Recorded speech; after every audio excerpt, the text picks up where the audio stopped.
अपने दल की तरफ से इन्हें बधाई देता हूं और इसका मैं समर्थन करता हूं। 25 वर्षों के बाद बहुत मेहनत के बाद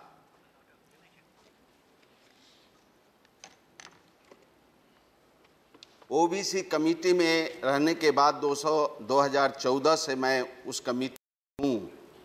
इसकी लड़ाई मैं लड़ता रहा। आज मंत्री महोदय जी ने इस विधेयक को लाने का काम किया है, संशोधन विधेयक को। मैं व्यक्तिगत रूप से इन्हें बधाई देता हूँ। हम 1966 जब मैं 10वां वर्ग का विद्यार्थी था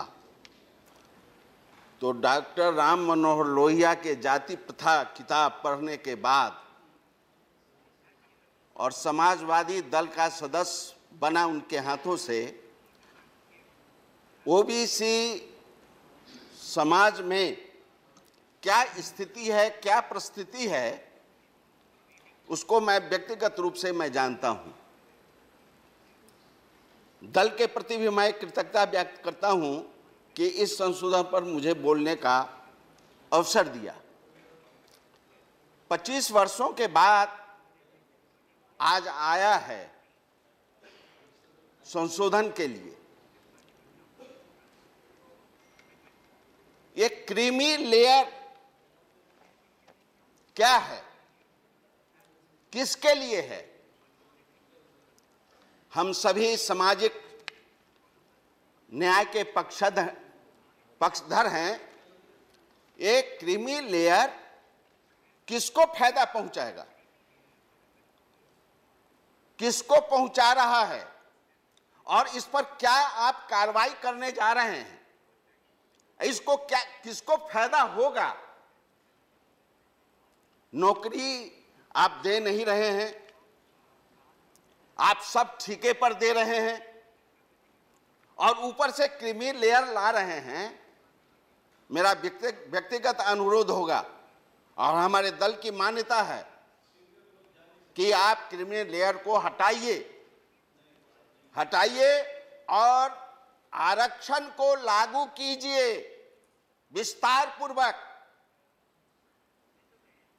मैं इस पक्ष में हूं कि क्रिमिनल लेयर नहीं रहना चाहिए। अध्यक्ष महोदय, ओबीसी कमेटी है, लेकिन उसमें है कौन चेयरमैन, है कौन सदस्य?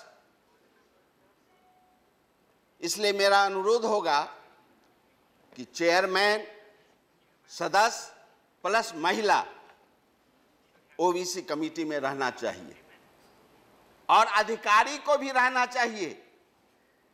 25 वर्षों में हम जो 3 वर्षों में देखा है कितनी लड़ाई लड़नी पड़ती है। बीके प्रसाद जी जानते हैं, वो भी सदस्य हैं उसमें। एक काम 3 वर्षों में नहीं हुआ। सरकार का मेहनत, सदस्य का मेहनत, मीटिंग, लेकिन फायदा कुछ नहीं। इसलिए मेरा निवेदन है कि चेयरमैन, सदस्य प्लस महिला ओबीसी का होना चाहिए। कुछ सुझाव मैं आपके बीच में रखना चाहता हूं। पूर्व वक्ताओं ने विस्तार पूर्वक आपको बताया है कि हमारी स्थिति क्या है, सामाजिक स्थिति क्या है। एक बहुत बड़े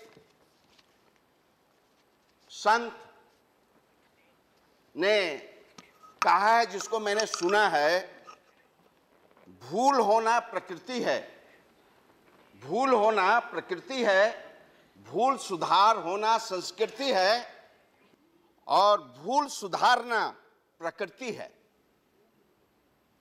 आपने इस विधेयक को लाया है, इससे डॉक्टर राम मनोहर लोहिया, विवेकानंद, कबीर की आत्मा को संतुष्टि मिलती होगी।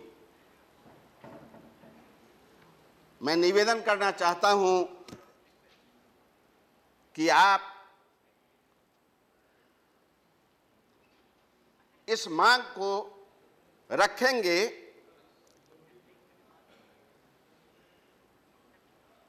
एक घटना बता करके मैं आपसे निवेदन करना चाहता हूं। आरक्षण की बात चल रही है। 10 नवंबर 1978 को बिहार में जननायक कर्पूरी ठाकुर जी ने आरक्षण लागू किया था 26%।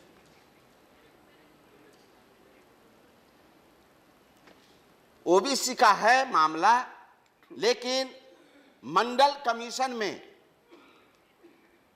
वो सर्वे नहीं हुआ